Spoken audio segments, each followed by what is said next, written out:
నమస్తే, welcome to శ్రీపేపర్ news. ముందుగా headlines. రాష్ట్రంలో ఎల్పీజీ సరఫరాకు ఇబ్బందులు లేవన్న సీఎం చంద్రబాబు నాయుడు. మరో 15 రోజులకు అవసరమైన గ్యాస్ నిల్వలు అందుబాటులో ఉన్నాయని వ్యాఖ్య.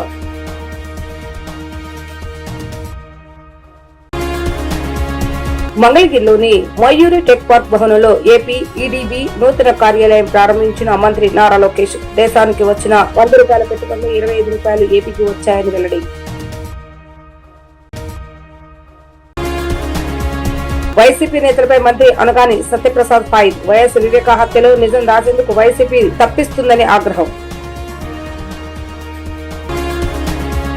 రాష్ట్రంలో ఎల్పీజీ సరఫరాకు ఇబ్బందులు లేవని ముఖ్యమంత్రి నారా చంద్రబాబు నాయుడు స్పష్టం చేశారు. హాస్పిటల్స్, హాస్టల్స్, ఆలయాలకు ఎలాంటి కొరత లేకుండా చర్యలు తీసుకోవాలని ఆయన అధికారులను ఆదేశించడం జరిగింది. ప్రజలకే తక్షణమే అందుబాటులోకి వచ్చే ప్రత్యామ్నాయాలపై అధ్యయనం చేయాలని అన్నారు. మరో 15 రోజులకు అవసరమైన గ్యాస్ నిల్వలు అందుబాటులో ఉన్నాయని ఆయన తెలిపారు. ఆర్టీజీఎస్ నుంచి గ్యాస్ సరఫరా అంశంపై సీఎం చంద్రబాబు నాయుడు సమీక్ష నిర్వహించారు. ఈ సమావేశానికి సిఎస్ఐ ప్రసాద్ తో సహా వివిధ శాఖల ఉన్నతాధికారులు, పెట్రోలియం కంపెనీల ప్రతినిధులు, గెయిల్, ఓఎన్జీసీ అధికారులు పాల్గొన్నారు. ఈ సందర్భంగా సీఎం చంద్రబాబు నాయుడు మాట్లాడుతూ ప్రస్తుతం రాష్ట్రంలో 14,000 మెట్రిక్ టన్నుల ఎల్పీజీ గ్యాస్ నిల్వలు ఉన్నాయని తెలిపారు. మరికొన్ని మెట్రిక్ టన్నుల గ్యాస్ అందుబాటులోకి రానున్నాయని అన్నారు. ఇదిలా ఉండగా మరోవైపు ఎల్పీజీ సిలిండర్లు బ్లాక్ మార్కెట్ కు తరలిపోకుండా పటిష్ట చర్యలు చేపట్టాలని ఆదేశించారు. ప్రతి వినియోగదారు నుంచి ఓటీపీ తీసుకునే విధానాన్ని అవలంబించడం ద్వారా డొమెస్టిక్ సిలిండర్లను దుర్వినియోగం కాకుండా చూస్తున్నామని అధికారులు చెప్పారు. హెచ్బీసీఎల్ సంస్థ 90% పైగా ఓటీపీలతోనే గ్యాస్ సరఫరా చేస్తుందని, ఆ తర్వాత స్థానాల్లో బీపీసీఎల్, ఐఓసీఎల్ ఉన్నాయని అధికారులు తెలిపారు. ఓటీపీల విషయంలో ఏమైనా ఇబ్బందులు ఉంటే స్వర్ణగ్రామ సమన్వయం చేసుకుంటూ ఆర్టీజీఎస్ నుంచి సాంకేతిక సాయాన్ని ఆయా గ్యాస్ సరఫరా కంపెనీలకు అందించేటట్లుగా ఏర్పాట్లు చేస్తున్నట్లుగా అధికారులకు సీఎం తెలిపారు. గ్యాస్ డెలివరీ విషయంలో సిలిండర్లు దుర్వినియోగం కాకుండా టెక్నాలజీని ఉపయోగించి పనిచేయాలని ముఖ్యమంత్రి ఆదేశించారు. దేశానికి వచ్చిన ₹100 పెట్టుబడులు ₹25 ఏపీకే వచ్చాయని విద్యా, IT, electronics and communications, RTGS శాఖల మంత్రి నారా లోకేష్ వెల్లడించారు. ఒప్పందాలతో పాటు పెట్టుబడులు కార్యరూపం దాల్చేలాగా కృషి చేయాలని సూచించారు.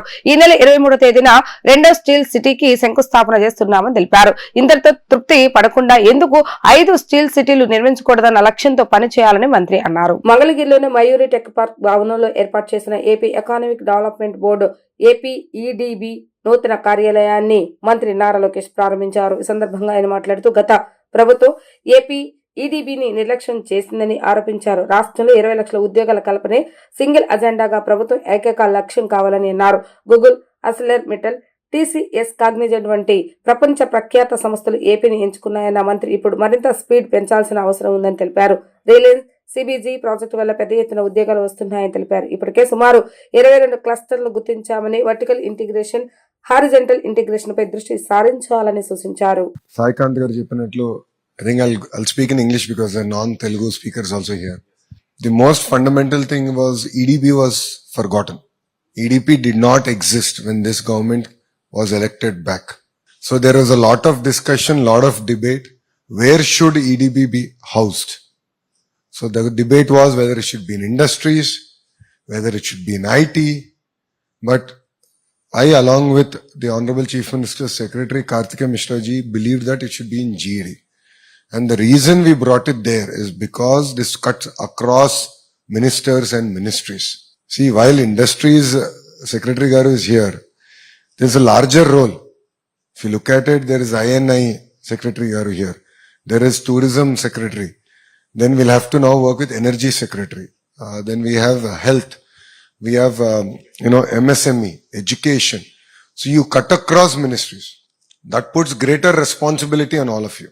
The reason we housed you in GAD is also that you get teeth.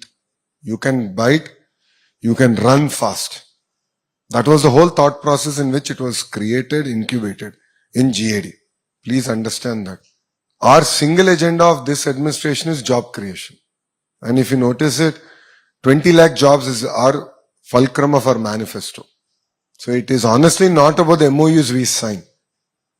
It is about grounding, ensuring the said jobs that they will create is getting created. You know, why am I so passionate about this is, it again reflects from my Padayatra. In GD Nellore constituency, I met a mother called Mohana, who's sitting on the roadside making bhajis there for the last 30 years. She lost her husband to alcohol. Selling budgies, she educated both her children. And when I asked, what do you expect from our government? She said, just get them jobs. YS Viveka హత్య కేసులో నిజం దాచేందుకు YCP తప్పిస్తుందని మంత్రి అనగాని సత్యప్రసాద్ యాదవ్ మండిపడ్డారు. తప్పులు చేసి దొరికిపోయిన తర్వాత కూడా అడ్డగోలుగా అబద్దాలాడుతున్నారని ఆయన మండిపడ్డారు. టీడీపీ కేంద్ర కార్యాలయంలో ఏర్పాటు చేసినటువంటి విలేకరుల సమావేశంలో మంత్రి అనగాని సత్యప్రసాద్ మాట్లాడుతూ చెల్లి బాధపై స్పందించని జగన్ ప్రధాన నిందితుడితో విలేకరుల సమావేశం పెట్టించడం దుర్మార్గమని ఆరోపించారు. సొంత బాబాయిని చంపిన హంతకులను కాపాడేందుకు జగన్ పరితపిస్తున్నాడని మండిపడ్డారు. సునీతని నిందితురాలిగా చేసేందుకు జగన్ ప్రయత్నించడం దుర్మార్గమంటూ మండిపడ్డారు.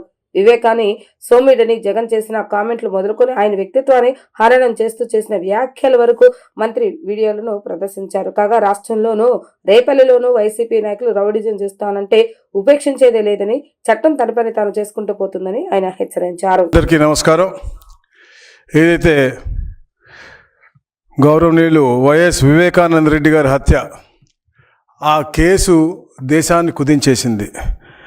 ఏదైతే నిజం రావటం కంటే కూడా నిజాన్ని దాచిపెట్టడం కోసం ఎలా అల్లాలో అందరూ కూడా మనం చూపిస్తూ ఉన్నారు. అందరూ కూడా మనకి మొన్న ఉదయం మనం చూసాం, వారి యొక్క 7వ వర్ధంతి రోజున ఆ ఇంటి ఆడబడుచు, మనందరికి కూడా ఆడబడుచు లాంటి సునీతమ్మ గారు, ఆ వారి యొక్క ఆవేదన, తండ్రిని కోల్పోయిన బాధ, 7 సంవత్సరాల సుదీర్ఘమైనటువంటి ఆ పయనం, దాంట్లో ఆవిడ పడ్డ ఇబ్బందుల గురించి ఆవిడ కులంకుశంగా చెబితే,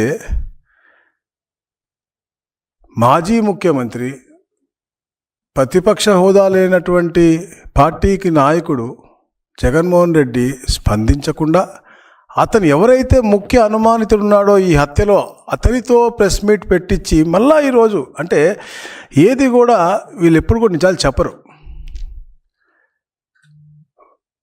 అబద్ధాల పునాదులను పుట్టినటువంటి పార్టీ, అబద్ధాలు చెబుతూ జీవిస్తున్నటువంటి పార్టీ, సొంత బాబాయ్ అంత క్రూరంగా హత్యకు గురైన విషయం తెలిసి ఆ రోజున ఎన్ని రకాలుగా మార్చారో మాటలు మనం అందరం కూడా చూసాం. ఫస్ట్ ఏమో జరిగిన రోజు మాత్రం హత్య మార్చి 15 తేదీ ఉదయం ఏమని చెప్పారు, గుండెపోటు అని చెప్పారు. కానీ మనకి క్లియర్ కట్గా ఉదయాన్నే ఎవరు ఫోన్ చేసి చెప్పారు, ఎన్నింటికి చెప్పారు, తాతయ్య నోమోర్ అని చెప్పి, బాబాయ్ నోమోర్ అని చెప్పేసి ఎవరు చెప్పారని మరి గూగుల్ టేక్అవుట్లో క్లియర్గా ఉంది. దాని తర్వాత గుండెపోటు కాదు, రక్తపు వాంతులు అన్నారు. దాని తర్వాత కాదు గొడ్డలతో హత్య చేశారు అన్నారు. దాని తర్వాత పొద్దున్నే వాళ్ళ పేపర్లో నారాసుర రక్త చరిత్ర. అంటే ఎంత చిల్లరగా సొంత బాబాయిని హత్య చేసిన వారిని పట్టుకోవడానికి ప్రయత్నించకుండా వారిని కాపాడటం. ఎందుకు మేము ఇక్కడ రాష్ట్రం వచ్చు, రేపల్లి వచ్చి రేపల్లి గురించి ఎందుకంటే అక్కడ చిల్లర వ్యవహారం అంతా కూడా ఎవరో కొత్తగా వస్తారు పిల్లలు, మాదంతా ప్రశాంతమైన వాతావరణం, అక్కడ ఎలాంటి అరాచకం జరిగినా కానీ, అక్కడ ఎలాంటి రౌడీజం కోసం ఎవరన్నా ప్రేరేపిస్తే ఉంటే తప్పు చూసుకుంటూ ఊరుకునేది లేదు. చట్టం వాళ్ళు పనిచేస్తుంది అంతే. ఈ యొక్క వైసీపీ గుండాలు ఈ రాష్ట్రంలో ఎక్కడ ఎలాంటి చిల్లర వ్యవహారాలు చేసినా కూడా ఎక్కడ కూడా ఉపేక్షించేది లేదు. ఇలాంటి ప్రేరేపించేది, రెచ్చగొట్టే తత్వం వాళ్ళు మానుకుంటే మంచిది. ఎక్కడన్నా మానుకోకపోతే చట్టపరంగా వారి మీద తప్పకుండా యాక్షన్ ఉంటుంది. Thank you very much. సామాజిక సామరస్యత సాధించే దిశగా ఆర్ఎస్ఎస్ పనిచేస్తుందని సంస్థ ప్రాంత సహా చలక్ సుంకవల్లి రామకృష్ణ ప్రచార్ ప్రముఖ్ భయావాస్ తెలిపారు. కుల వివక్షతను జరిగించి హిందూ సమాజాన్ని ఏకం చేయటమే తమ లక్ష్యమని అన్నారు. శతాబ్ది ఉత్సవాలు పురస్కరించుకొని పంచ పరివర్తన పేరిట 5 ప్రధాన అంశాలను తీసుకుని ప్రజల్లోకి తీసుకువెళ్తామని తెలిపారు. ఆర్ఎస్ఎస్ ను గ్రామీణ స్థాయి వరకు విస్తరించడమే తమ ధ్యేయమని ఆయన స్పష్టం చేశారు. హర్యానాలోని సమల్ఖాలో జరిగిన ఆర్ఎస్ఎస్ అఖిల భారత ప్రతినిధి సభలో పాల్గొన్న ఆర్ఎస్ఎస్ పనిచేస్తుందని సంస్థ ప్రాంత సహచల సుంకవల్లి రామకృష్ణ ప్రచార ప్రముఖ్ భయవాసు అఖిల భారత మహాసభలో తీసుకున్న నిర్ణయాలను విలేకరులకు వివరించారు. సామాజిక సామరస్యతో పాటు కుటుంబ ప్రమోదనం, పర్యావరణం, స్వదేశీ నాగరిక కర్తవ్యం ప్రధాన అంశాలుగా ముందుకు వెళ్తున్నట్లుగా తెలిపారు. ముఖ్యంగా శతాబ్ది ఉత్సవాలను పురస్కరించుకున్న ఆర్ఎస్ఎస్ ను గ్రామీణ స్థాయి వరకు విస్తరిస్తున్నట్లుగా తెలిపారు. గత దసరా రోజున ప్రారంభమైన శతాబ్ది ఉత్సవాలు అక్టోబర్ 26, 2026 వరకు కొనసాగుతాయని వివరించారు. ఇందుకోసం ప్రస్తుతం ఉన్న 68,000కు పైగా శాఖలు 1,00,000 వరకు పెంచాలని నిర్ణయించారని అన్నారు. గృహ సంపర్క్ అభియాన్ పేరుతో 10 కోట్ల కుటుంబాలను నేరుగా కలవాలన్న లక్ష్యంతో పనిచేస్తున్నామని అన్నారు. యువతను భాగస్వామ్యం చేసే ఉద్దేశంతో యువ సమ్మేళనాలు నిర్వహిస్తున్నామని చెప్పారు. మహిళలకు సైతం ప్రాధాన్యత ఇస్తూ వారి భాగస్వామ్యాన్ని పెంచే దిశగా చైతన్యాన్ని పెంపొందిస్తున్నట్లుగా వివరించారు. 1498 అపేక్షిత పార్టిసిపెంట్స్ నిమిత్తం 1438 మంది 96.32% హాజరయ్యారు. మన ఆంధ్రప్రదేశ్ నుంచి పాల్గొనవలసినటువంటి 100% హాజరవడం జరిగింది. ఆ కార్యక్రమాలకు సంబంధించి దేశవ్యాప్తంగా సంఘ శాఖలు, సాప్తాహిక మిలన్లు, అలాగే సంఘ మండలి, నెలవారీ జరిగేటటువంటి మండలి కార్యక్రమాలు 1,34,000 ప్రదేశాలలో సంఘ కార్య విస్తరణ రాష్ట్ర వ్యాప్తంగా, దేశవ్యాప్తంగా జరుగుతూ ఉంది. అదేవిధంగా ఆంధ్రప్రదేశ్లో 1,476 శాఖలు, రోజువారీ శాఖలు, 930 పైగా సాప్తాహిక మిలన్లు, అదేవిధంగా 382 సంఘ మండలి నెలవారీ జరిగే కార్యక్రమాలు, మొత్తం మీద 3,058 సంఘ కార్యక్రమాలు రాష్ట్ర వ్యాప్తంగా జరుగుతున్నాయి. ఈ రకంగా అఖిల భారత స్థాయిలో పూజనీయ సరసంఘచాలక్ జీ మోహన్ జీ భాగవత్, అలాగే సర్కారీ వాహ దత్తాజీ హోస్బళే, వీళ్ళిద్దరూ కూడా అన్ని రాష్ట్రాలు కూడా పర్యటనలో భాగంగా, సంఘ విస్తరణ కార్యక్రమంలో భాగంగా ఆంధ్రప్రదేశ్లో కూడా సంఘ విస్తరణకు సంబంధించి, అలాగే 100 సంవత్సరాలు అయిన సందర్భంగా, శత వార్షికోత్సవాల సందర్భంగా ప్రతిష్ఠిత ప్రభావితమైనటువంటి సమాజాన్ని ప్రభావితం చేసేటువంటి 40 సంవత్సరాల లోపు వాళ్ళకు ఒక రోజు, 40 సంవత్సరాలు దాటినటువంటి ప్రతిష్ఠిత వ్యక్తులు, ప్రభావిత వ్యక్తుల్ని ఒకరోజు మన విజయవాడలో కార్యక్రమాలు నిర్వహించడం జరిగింది. అలాగే దేశవ్యాప్తంగా సంఘ కార్యక్రమాలకి సంబంధించి గురు తేజ్ బహదూర్, అలాగే సంత రవిదాస్ యొక్క 650, గురు తేజ్ బహదూర్ యొక్క 350వ బలిదాన దినోత్సవం, అదేవిధంగా బిర్సా ముండా 150వ జయంతి కార్యక్రమాలు కూడా సమాజ పరంగా సమాజాన్ని కలుపుకొని ఈ ఉత్సవాలు నిర్వహించవలసిందిగా ఇక్కడ నిర్ణయం తీసుకోవడం జరిగింది. మిగతా విషయాలకు సంబంధించి అఖిల భారత ప్రతినిధి సభ సంబంధించినటువంటి విషయాలను మన ప్రచార ప్రముఖ అయినటువంటి బయ్యావాసు గారు సంఘ మండలి పెరుగుతున్నాయి. ఈ పనిని మరింత దృఢీకరణ చేసుకునే దానికోసం ఈరోజు రాష్ట్రీయ స్వయం సేవక సంఘ యొక్క బైలాస్ లో, సంవిధానంలో పెద్ద ఎత్తున మార్పులు తీసుకురావడం జరిగింది. దానికి నిన్న అఖిల భారత ప్రతినిధి సభ ఆమోదం తెలిపింది. ఆ ఆమోదం ఏంటంటే, ఇక మీదట దేశం మొత్తం 9 భాగాలుగా, క్షేత్రాలు అంటారు, 9 క్షేత్రాలుగా విభజించుకున్నాము పని సౌలభ్యం దృష్ట్యా. ఇక ఈ క్షేత్రాలే ఇప్పుడు దాకా అఖిల భారతీయ కార్యకారిణి ఏ పనితో చేస్తున్నదో ఆ పనిని ఈ క్షేత్రాలే నిర్వహిస్తే 9 క్షేత్రాలు. దాని తర్వాత దేశం మొత్తాన్ని 85 సంభాగులుగా విభజించుకున్నాము. ఏదైతే రాష్ట్రం ఉన్నదో దాన్ని ఇంకా ప్రదేశ్ అంటాము. ఈ ప్రదేశుల్ని అవసరాన్ని బట్టి పని విభజన కోసం 85 సంభాగులుగా విభజించుకున్నాము. ఈ 85 సంభాగుల ద్వారా 9 క్షేత్రాల ద్వారా ఇంకా రాష్ట్రీయ స్వయం సేవక పనిని మరింత విస్తృతంగా, వేగంగా ముందుకు తీసుకోవడం జరుగుతుంది. కాబట్టి సంఘము దృష్టిలో సంఘం పెరగడం అంటే శాఖలు పెరగడము, సంఘ మండళ్ళు, సాప్తాహికులు పెరగడం మాత్రమే కాదు. సంఘం దృష్టిలో సంఘం పెరగడం అంటే రాష్ట్రీయ స్వయం సేవక సంఘ ఆలోచన విధానాన్ని సమాజము దత్తత తీసుకొని రాష్ట్రీయ స్వయం సేవక సంఘ ఆలోచన విధానంగా సమాజం నడిచేదాకా సంఘం కృషి చేస్తుంటుంది. ఆ దిశలో భాగంగా 85 సంభాగాలు చేసుకున్నాం. ఆంధ్రప్రదేశ్ ని 2 సంభాగాలు చేసుకోవడం జరిగింది. ఉత్తర ఆంధ్రప్రదేశ్, దక్షిణ ఆంధ్రప్రదేశ్ పేరుతో. ఈ విధంగా ఇక మీద రాష్ట్రంలో 2 సంభాగాలుగా రాష్ట్రీయ స్వయం సేవక సంఘ కార్యక్రమం ముందుకు పోతుంది. దేశం మొత్తం పైన 85 సంభాగాలుగా రాష్ట్రీయ స్వయం సేవక సంఘ పనిని సమాజంలో తీసుకోబోతాము. దీంతో ప్యారలల్ గా సమాజంలో ఇప్పుడు దాకా జరుగుతున్నటువంటి సేవా కార్యక్రమాలు, శాశ్వత సేవా ప్రాజెక్ట్స్ ఏవైతున్నాయో దాన్ని మరింత వేగంగా ముందుకు తీసుకోబోతున్నాము. దానిలో భాగంగా ఈ సంవత్సరము ఆంధ్రప్రదేశ్ ఎన్నికల సంఘం ప్రధాన అధికారి జ్ఞానేశ్వర్పై ఇండియా కూటమి పెట్టే అభిశంస తీర్మానానికి జగన్ మద్దతు ఇవ్వాలని పిసిసి చీఫ్ షర్మిలారెడ్డి డిమాండ్ చేశారు. ఉపాధి హామీ పథకం పరిరక్షణ భాగంగా విజయనగరం జిల్లా ఎస్కోట నియోజకవర్గం, జామి అల్లూరి జిల్లా అరకులోయ మండలం మాడగడ గ్రామాల్లో పర్యటించారు. ఈ సందర్భంగా ఆమె మాట్లాడుతూ రాష్ట్రంలో ఈవీఎంల ట్యాంపరింగ్ జరిగిందని, వైసీపీ దొంగ ఏడ్పులు ఏడ్చిందని ఆరోపించారు. ఇప్పుడు అదే సిఈసిపై అభిశంస పెట్టే తీర్మానంపై మాత్రం వైసీపీ ఎంపీలు సంతకాలు ఎందుకు పెట్టలేదని ప్రశ్నించారు. జగన్ కు చిత్తశుద్ధి గనక ఉంటే ఇండియా కూటమి పెట్టిన అభిశంస తీర్మానంపై తన ఎంపీలతో సంతకాలు పెట్టించాలని ఆమె డిమాండ్ చేశారు. ఈరోజు జగన్మోహన్ రెడ్డి గారు బీజేపీకి దత్తపుత్రుడిగా మారిపోయాడు. ఎప్పుడైతే ఆయన ముఖ్యమంత్రి అయ్యాడో అప్పటి నుంచి దత్తపుత్రుడిగా మారిపోయాడు. నిజానికి ఈ రోజు వరకు కూడా జగన్మోహన్ రెడ్డి గారు బీజేపీకి అండగానే నిలబడ్డారు. అదే బీజేపీ పార్టీని రాజశేఖర రెడ్డి గారు ప్రతి సందర్భంలోనూ వ్యతిరేకించారు. ఎందుకంటే అది ఒక మతతత్వ పార్టీ కాబట్టి మతం పేరుతో చిచ్చు పెట్టాలి, ఆ మంటలో చలి కాచుకోవాలి, ఇదే బీజేపీ సిద్ధాంతం. కానీ జగన్మోహన్ రెడ్డి గారు బీజేపీకి అక్రమంగా పొత్తు పెట్టుకున్నారు. చంద్రబాబు గారు అయితే కూటమి కట్టారు. సరే, కూటమి కట్టారు కాబట్టి బహిరంగంగా కట్టారు కాబట్టి ప్రజలకు కనీసం అది అర్థమైనా అవుతుంది. జగన్మోహన్ రెడ్డి గారిది అక్రమ పొత్తు కాబట్టి అసలు అది కనిపించను కూడా కనిపించదు. కానీ బీజేపీకి దత్తపుత్రునిగా బీజేపీకి ఎక్కడ అవసరమైతే అక్కడ ఏ బిల్లుకు అవసరమైతే ఆ బిల్లుకు మద్దతు ఇస్తూనే వచ్చాడు జగన్మోహన్ రెడ్డి గారు. అంతెందుకు, ఇప్పుడు పార్లమెంటులో గొడవ జరుగుతుంది ఎలక్షన్ కమిషన్ గురించి. అంటే చీఫ్ ఎలక్షన్ కమిషనరు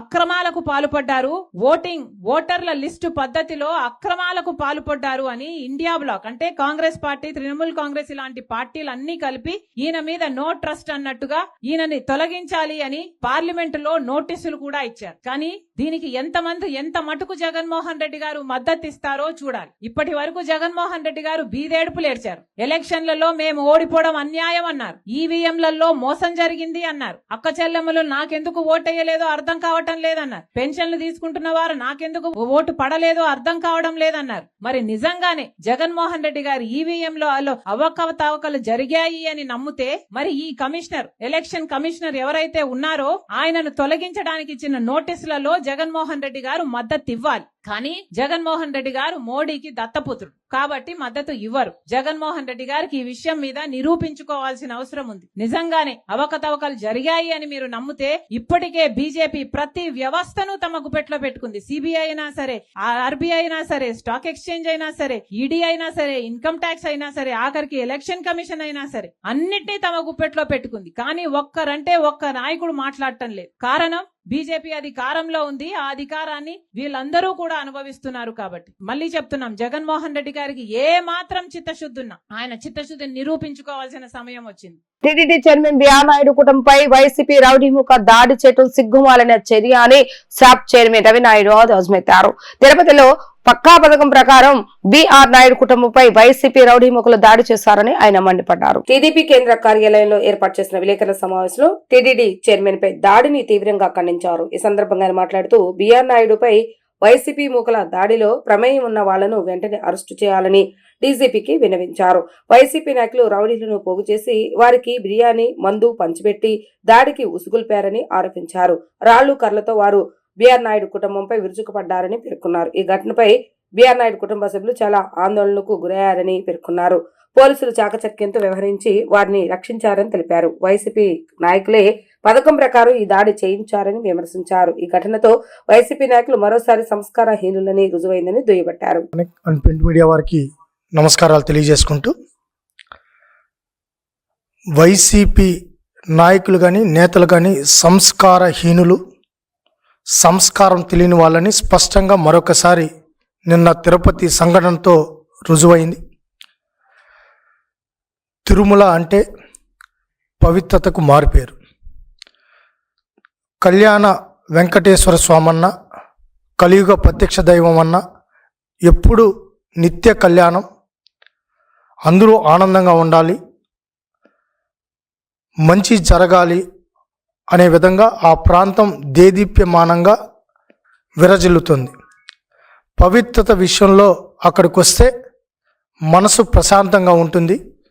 స్వామివారిని దర్శించుకుంటే ఈ జన్మ ధన్యమవుతుందనే పరిస్థితి. అయితే వైసీపీ నేతల తీరు చూస్తుంటే ఆ పవిత్రతను దెబ్బతీయాలనే ప్రయత్నం రోజు చేస్తున్నారు. బాధేస్తోంది. తిరుమలను రాజకీయ వేదికగా మార్చాలనుకుంటున్నారు. రాజకీయ పబ్బం గడుపుకునేదానికి తాడేపల్లి ప్యాలెస్ నుంచి వచ్చిన స్క్రిప్ట్ను అమలు చేయడానికి కరుణాకర్ రెడ్డి వాళ్ళ కొడుకు, అక్కడ ఉన్న వైసీపీ నేతలు రోజుకొక నాటకాలు ఆడుతున్నారు. కుయ్యి కుయ్యి కుయ్యి అని అరుస్తుంటే ఒక్కరన్నా స్పందిస్తున్నారా? ఒక పక్క 10వ తరగతి ఎగ్జామ్స్, రాత్రి పగళ్ళు చదువుకొని కష్టపడి వాళ్ళ కలలు సాకారం చేసుకోవాలని ఒక పక్క 10వ తరగతి రాస్తున్న బిడ్డలు, వాళ్ళ బిడ్డలు బాగా ఎగ్జామ్ రాయాలి అని చెప్పి తల్లిదండ్రులు తాపత్రయంతో తపనతో వాళ్ళని తీసుకెళ్తుంటే వీళ్ళు రోడ్డు మీద స్వైర విహారం చేస్తూ 1.5 గంట నుంచి వెహికల్స్ ఆపేస్తే సకాలంలో ఎగ్జామ్ సెంటర్కి పోతే ఏంటి పరిస్థితి, పోకపోతే ఏంటి పరిస్థితి? ఆ బిడ్డల మనోవేదన ఎవరు బాధ్యత వహిస్తారు? జగన్మోహన్ రెడ్డి మేము సూటిగా అడుగుతున్నాం. 10వ తరగతి ఎగ్జామ్స్కి వెళ్తున్న బిడ్డల్ని మీరు ఆపేసి ధర్నా చేస్తున్నారే, ఆ తల్లిదండ్రుల మనోవేదన ఎవరు తీరుస్తారు? 8 ఏళ్లకు రోడ్డు ఎక్కుతారా? అది కూడా ప్రధాన కోడల్లో మేము అడుగుతున్నాం. తప్పు చేసిన వారి చంపను చంద్రబాబు నాయుడు చెల్లు అనిపిస్తే కూటమి ప్రభుత్వంలో తప్పులు కొనసాగేవా అని వైసీపీ అధ్యక్షుడు వైఎస్ జగన్మోహన్ రెడ్డి ప్రశ్నించారు. తాడేపల్లి ప్యాలెస్ లో ఆయన ఒంగోలు పార్లమెంటు నియోజకవర్గ వైసీపీ నేతలతో సమావేశమయ్యారు. కళ్ళు మూస్తే 2 ఏళ్లు గడిచిపోయాయని, మరో 3 ఏళ్లు వైసీపీ అధికారంలోకి వచ్చేస్తుందని అన్నారు. 2 ఏళ్లలో తన పాదయాత్ర కూడా పూర్తవుతుందని అన్నారు. కోనేటి ఆదిమూలం ఒక మహిళ మీద దారుణమైన లైంగిక దాడికి పాల్పడితే ఈయనేం చేశాడు? పంచాయతీ చేసినాడు. No action. కేజీబీవీ మహిళా ప్రిన్సిపల్ మీద వేధింపులకు పాల్పడ్డ ఆముదాల వలస టీడీపీ ఎమ్మెల్యే కూనా రవికుమార్ మీద ఏం యాక్షన్ తీసుకున్నాడు? No action. మహిళలకు అశ్లీలంగా వీడియో కాల్స్ చేసిన గుంటూరు ఈస్ట్ ఎమ్మెల్యే నజీర్ అహ్మద్ మీద ఏం యాక్షన్ తీసుకున్నాడు? ఆ వీడియోలు వైరల్ అవుతూ ఉన్నాయి, కంటికి కనపడతా ఉన్నాయి. ఎమ్మెల్యే చేస్తూ ఉన్నాడు, ముఖ్యమంత్రిగా నువ్వు ఉండవు, నీ పార్టీకి చెందిన నీ ఎమ్మెల్యే ఈ మాదిరిగా చేస్తూ ఉన్నాడు, నువ్వేం చేస్తూ ఉన్నావు? No action. మహిళా ఉద్యోగి మీద లైంగిక వేధింపులకు పాల్పడ్డ మంత్రి సంధ్యారాణి పిఏ మీద, ఎమ్మెల్యేల కథ దేవుడు వరకు పిఏల మీద కూడా యాక్షన్ తీసుకోలేకున్నాడు. ఇంకా మీ అందరికీ కూడా తెలిసిందే, ప్రస్తుత టీటీడీ చైర్మన్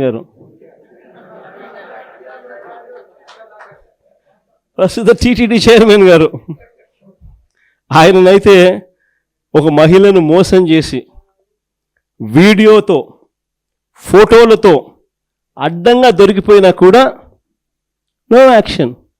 కొద్ది రోజుల కింద ఈ పుట్ట మహేష్ ఇన్సిడెంట్ కన్నా ఇంకా కొద్ది రోజుల ముందు ఆదినారాయణ రెడ్డి అని ఇంకొక ఎమ్మెల్యే, ఆదినారాయణ రెడ్డి కొడుకు ఇదే డ్రగ్స్ తీసుకుంటూ తాను కూడా హైదరాబాద్లో పట్టుబడితే ఏం జరిగింది? No action. అంతెందుకు, అసలు ఈ మనుషులకు ఇలాంటి భావన ఉంది కాబట్టే ఇవన్నీ జరుగుతూ ఉన్నాయి. ఇలాంటి చంద్రబాబు నాయుడు గారి సొంత పుత్రుడు వీడియోలు అవి కూడా వైరల్ అవుతూ ఉన్నాయి. స్విమ్మింగ్ పూల్ పక్కన తాగుతూ తూగుతూ అమ్మాయిలతో డ్యాన్సులు చేస్తూ ఉన్నాడు. అయినా ఏంది Chandrababu Naidu? No action. Action చేయకపోగా చంద్రబాబు నాయుడు గారి సొంత బావమరిది ఏమంటాడు? అమ్మాయి కనిపిస్తే ముద్దైనా పెట్టాలంట, కడుపన్నా చేయాలంట. అసలు అలాంటి మాటలు మాట్లాడాడంటే లాగి చంపకదోడు పీకాల్సింది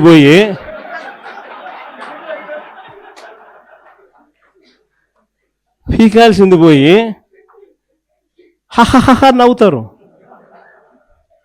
మన చంద్రబాబు నాయుడు ఏమంటాడు? ఆయన కూడా ఆయన మనస్తత్వం ఆయన ఏమంటాడు? యాక్షన్ తీసుకోవాల్సిన చోట నేను చిన్నప్పుడు ఇంతకన్నా బాగా చేసిన అంటాడు. అసలు ఇక్కడి నుంచి మొదలవుతోంది. ఏపీలో రైతులు, కౌలు రైతులు తీవ్ర ఇబ్బందులు పడుతున్నారని మాజీ మంత్రి సాకే శైలజానాథ్ అన్నారు. వ్యవసాయం దండగా అనే రీతిలోనే ఇప్పటికీ చంద్రబాబు నాయుడు ఆలోచిస్తున్నారంటూ దుయ్యబట్టారు. సగటున రోజుకు 8 మంది రైతు కూలీలు ఆత్మహత్యలకు పాల్పడుతున్నారని అన్నారు. వ్యవసాయ రంగంలో ఉన్న సంక్షోభమే ఈ ఆత్మహత్యలకు కారణమని ఆరోపించారు. విపత్తులు వచ్చినా ప్రభుత్వం మాట తప్ప లబ్ధి చేకూర్చడం లేదని అన్నారు. ఎన్నికల ముందు రైతు కూలీలకు అనేక హామీలు ఇచ్చారని, చంద్రబాబు నాయుడు ప్రభుత్వం ఇచ్చిన హామీలు అమలు చేసి ఉంటే గనక ఈ పరిస్థితి వచ్చేది కాదని అన్నారు. రైతు కూలీలు అట్లాగే దాని ఉత్పత్తి పంట చాలా అన్యాయమైన పరిస్థితుల్లో అన్యాయమైపోతుందని చెప్పడానికి ఏమాత్రం సందేహపడాల్సిన అవసరం లేదు. మొన్న జిల్లా కలెక్టర్లు సమీక్షా సమావేశం జరిగినప్పుడు పోలీస్ అధికారులు ఒక రిపోర్ట్ని ప్రవేశపెట్టారు. ముఖ్యంగా రైతుల సంక్షేమాన్ని ఆకాంక్షించే అందరూ దీన్ని వినాలి. దీని పరిష్కారం వెతకాల్సిన అవసరం ఉంది, దీని పార్టీలకు అతీతంగా కూడా. ఎందుకంటే వ్యవసాయం అనవసరం అనే ఒక తత్వచింతన ఉన్న పాలకుడు మన దగ్గర ఉన్నాడు. వ్యవసాయం దండుగా అని చెప్పి పదే పదే ఆ భావంతో మాట్లాడే పాలకులు మన దగ్గర ఉన్నారు. ఇక్కడ ముఖ్యంగా గౌరవ ముఖ్యమంత్రి బాబు గారు వాళ్ళు ఒక రిపోర్ట్ ప్రవేశపెడుతూ ఈ రాష్ట్రంలో 2025 నుంచి 26 వరకు 2865 మంది రైతు కూలీలు కలిపి ప్రాణాలు బలవన్మరణం పొందారు అని ఒక రిపోర్ట్ని సాక్షాత్తు ముఖ్యమంత్రి గారి సమావేశంలో ప్రవేశపెట్టారు. అంటే దాన్ని చిన్న చిన్న లెక్కలు అటు ఇటు ఉండొచ్చేమో, కానీ లెక్కల్ని మనం సెట్ చేసి చూస్తే సగటున రోజుకి 8 మంది రైతు కూలీలు వ్యవసాయం మీద నుంచి, ఆ అప్పుల నుంచి, ఆ బాధల నుంచి విముక్తం కావడానికి ప్రాణాన్ని వదిలేయడమే ఒక మార్గమని నమ్మి బలవంతంగా ప్రాణాలు పోగొట్టుకున్న విషయాన్ని ఇక్కడ గుర్తు చేస్తూ ఉన్నాం. This shows the gravity. రైతాంగంలోనూ వ్యవసాయ రంగంలో ఉన్న ఒక సంక్షోభాన్ని యొక్క గాఢతను తెలియజేస్తుంది. దీనికి కారణం ఏంది ఆలోచించినప్పుడు ఈ రాష్ట్రంలో ప్రభుత్వం వ్యవసాయానికి తగినంత సపోర్ట్ మద్దతు చేయడం లేదన్నది ఒక వాస్తవంగా మన ముందుకొచ్చింది. తుఫాన్లు వచ్చినా మాటలు తప్ప అక్కడ ప్రజలకు ఒరిగేదంటూ ఏంది లేదు ఈ రోజు వరకు కూడా. వార్తలు ముగించే ముందు హెడ్లైన్స్ మరొకసారి. రాష్ట్రంలో ఎల్పీజీ సరఫరాకు ఇబ్బందులు లేవన్న సీఎం చంద్రబాబు నాయుడు. మరో 15 రోజులకు అవసరమైన గ్యాస్ నిల్వలు అందుబాటులో ఉన్నాయని వ్యాఖ్య.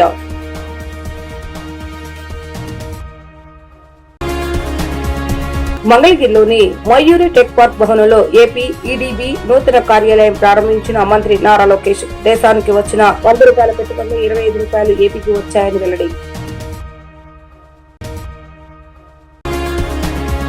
వైసీపీ నేతలపై మంత్రి అనగాని సత్యప్రసాద్ ఫైర్. వైఎస్ వివేక హత్యలో నిజం రాసేందుకు వైసీపీ తప్పిస్తుందని ఆగ్రహం.